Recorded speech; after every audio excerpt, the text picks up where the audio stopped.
أعوذ بالله من الشيطان الرجيم بسم الله الرحمن الرحيم. La suite وعن سيدنا أبي حمزة أنس بن مالك الأنصاري رضي الله عنه. أعوذ بالله من الشيطان الرجيم بسم الله الرحمن الرحيم. الحمد لله رب العالمين الرحمن الرحيم مالك يوم الدين إياك نعبد وإياك نستعين اهدنا الصراط المستقيم صراط الذين أنعمت عليهم غير المغضوب عليهم ولا الضالين آمين. اللهم صل على سيدنا محمد وعلى آل سيدنا محمد كما صليت على سيدنا إبراهيم وعلى آل سيدنا إبراهيم وبارك على سيدنا محمد وعلى آل سيدنا محمد كما باركت على سيدنا إبراهيم وعلى آل سيدنا إبراهيم في العالمين إنك حميد مجيد. سبحان ربك رب العزة عما يصفون وسلام على المرسلين والحمد لله رب العالمين. Regardez le mot salam ala al-mursalin, la paix sur les messagers d'Allah.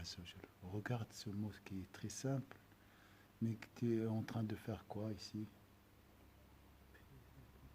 De saluer, dire salam alaykum, tous les messagers depuis Adam. C'est formidable. Hein? C'est pour ça c'est bien d'apprendre ce verset dans Surat Safat à la fin. Subhana rabbika rabbil izzati amma yasifun, un verset, wa salamun al mursalin, walhamdulillahi rabbil alamin. Et le réciter dans la deuxième raka, la première raka de Maghrib par exemple. Ça c'est les anges qui disent ça, Cheikh. Dans ce verset-là, oui. C'est les anges qui s'expriment à la fin. D'accord. C'est juste. Subhana rabbika rabbil izzati amma yasifun. Parce qu'à la fin ils disent nous sommes ceux qui sont en rangée. Oui, ça fait, oui. Oui. Là, je vais voir dans l'exigence, ça peut être les anges, oui. Je crois. Oui, c'est formidable dans ce cas-là. Tu répètes ce que les anges disent.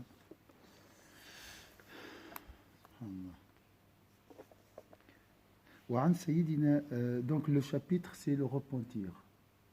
Le repentir. Le repentir, c'est quoi en français le repentir? Le mot repent.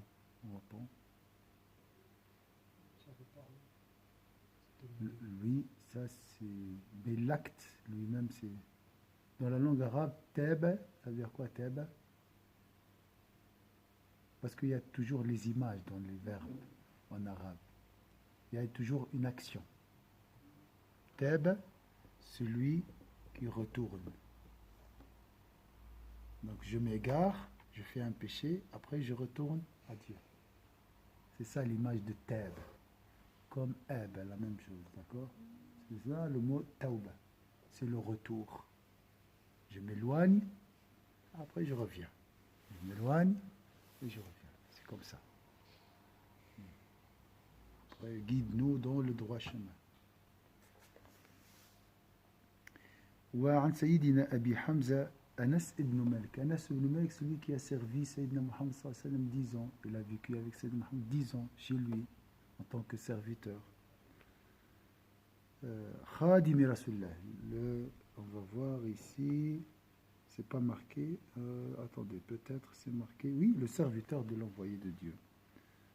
Quel honneur. Hein? قال رسول الله صلى الله عليه وسلم لله أفرح بتوبة عبده من أحدكم سقط على بعيره وقد أظله في أرض فلا. لله أفرح بتوبة عبده من أحدكم السلام عليكم سقط على بعيره. سقط على بعيره ça veut dire quoi سقط عليه؟ مش بمعنى سقط منه، سقط عليه وجده يعني. وقد أظله في أرض فلات يعني في أرض صحراء. الفلات هي الصحراء. donc تخيل إنسان أضاع إبله في الصحراء ثم وجده. شوف الفرحة التي تنتابه، وتخيل بعد ذلك فرحة الله عز وجل بعبده لما يتوب. selon Sayyidina Abu Hamza, c'est toujours le fils. Donc le fils de ce compagnon, il s'appelle Hamza. Un joli nom. Ibn Malik, Abu Hamza.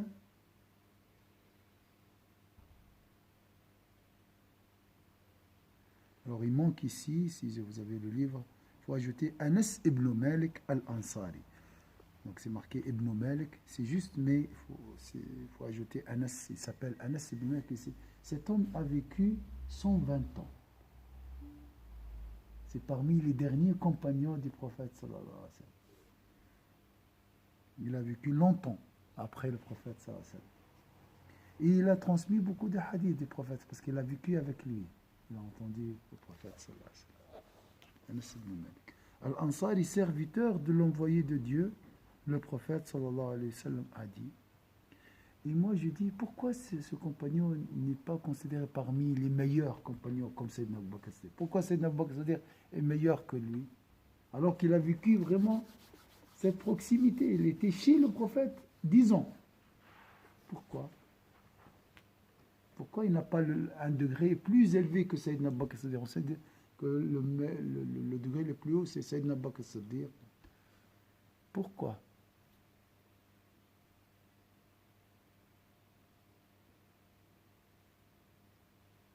C'est le premier qui a suivi. D'accord, le premier, mais il n'était pas toujours avec le prophète, ça, comme Sayyidina Malik, comme l'a 10 ans. Moi, avec l'expérience, je dis, Anas ibn Malik, toujours avec le prophète, il va être le meilleur compagnon. Piété. Quelle est la qualité de Sayyidina Abu Bakr Siddiq? Il a cru en lui. La croyance, la certitude. Je ne dis pas qu'il avait des doutes, Sayyidina Anas ibn Malik. Non, non. C'est des degrés de certitude. Il avait un degré de véracité très, très haut, Sayyidina Abu Bakr Siddiq. Et nous, c'est quoi notre problème dans la foi? C'est la raison.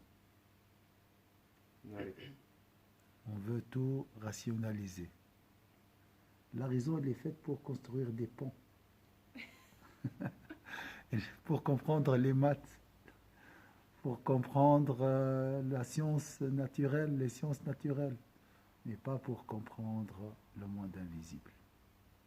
Le monde invisible, il faut l'imagination, le cœur. Il faut bien comprendre ça. Il ne faut pas utiliser n'importe quel outil pour arriver à la réalité. Bon. Le cœur, le langage, par exemple, parmi les langages du cœur, c'est l'imagination. L'imagination est un langage du cœur.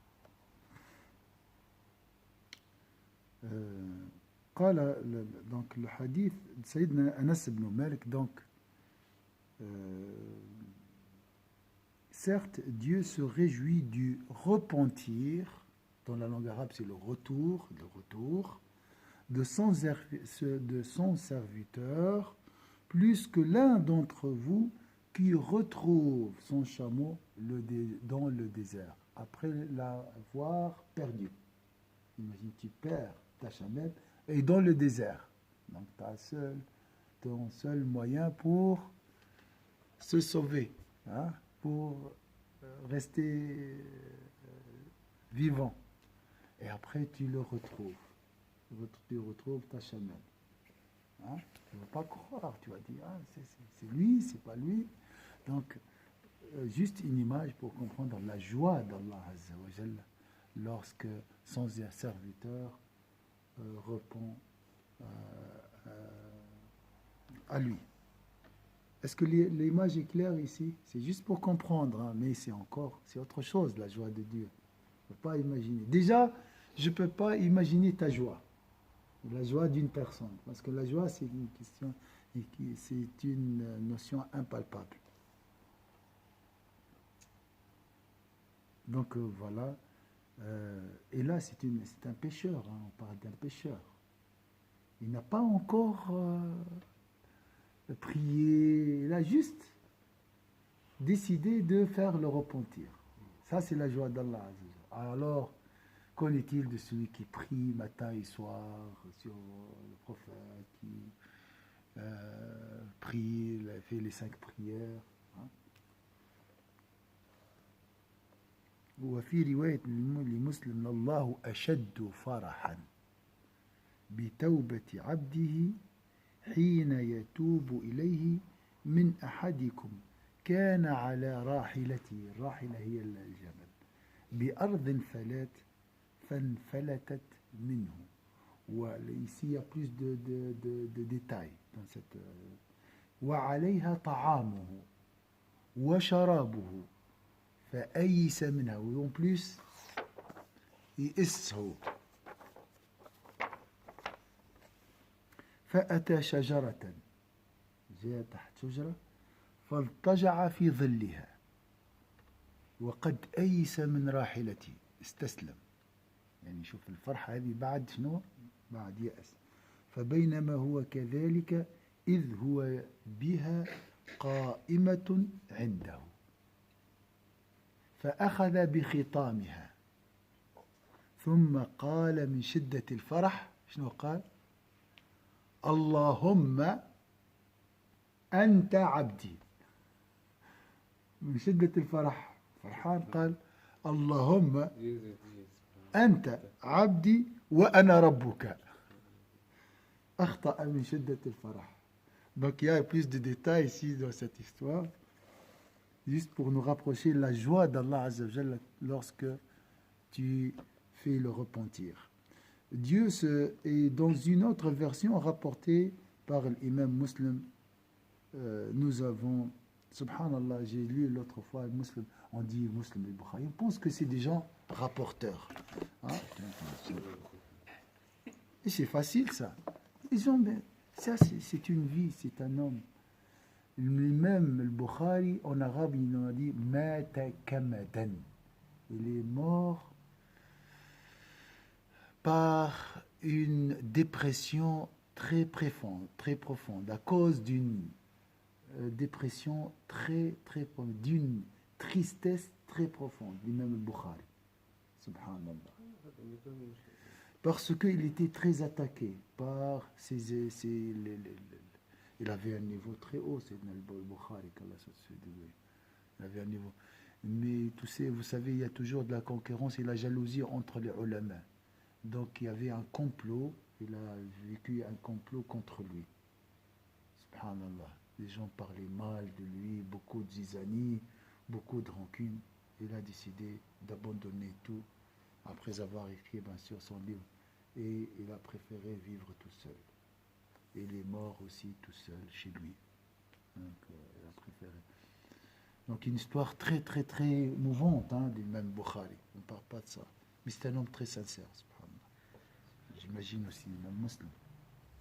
Sayyidina Abu Bakr aussi, il est décédé à cause d'une inquiétude, d'une dépression très profonde, parce que à cause de la perte de Sayyidina Muhammad sallallahu alayhi wa sallam, il n'a pas supporté. Sayyida Fatima, la même chose, on dit aussi. C'est Bilal aussi, il a pris la décision de ne plus mettre le pied à Médine, il n'a pas supporté. Subhanallah, c'était pas facile pour les compagnons de perdre Sayyidina Muhammad sallallahu alayhi wa sallam. On est loin, mais qu'Allah nous guide, Inch'Allah. Dans une autre version rapportée, on va finir avec ça parce que le temps presse, nous avons Dieu se réjouit. Donc ici, la réjouissance, c'est vraiment la joie. Mais comment ils vont traduire? En arabe, c'est Allah manifeste de la joie.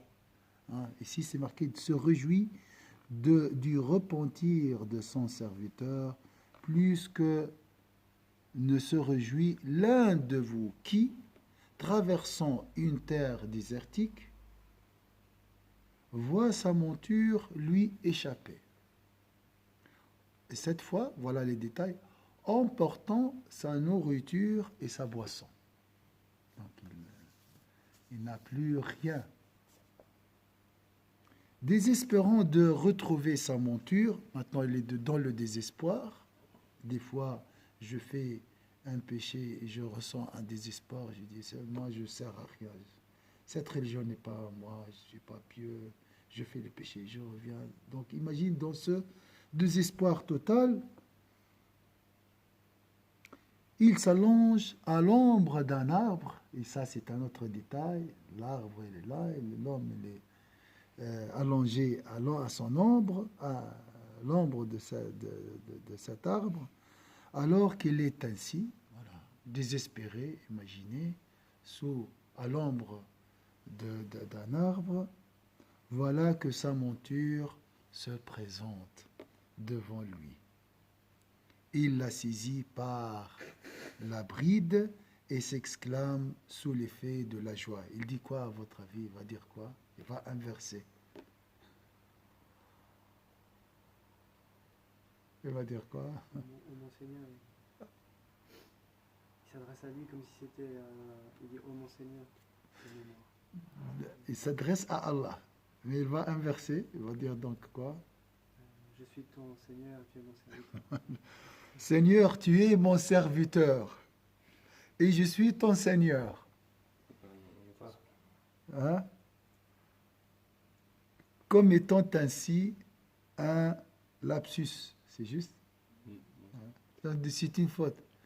Donc ça, c'est les gens littéralistes, ils vont dire quoi? Mécréant, le coupe la tête. C'est vrai ou pas?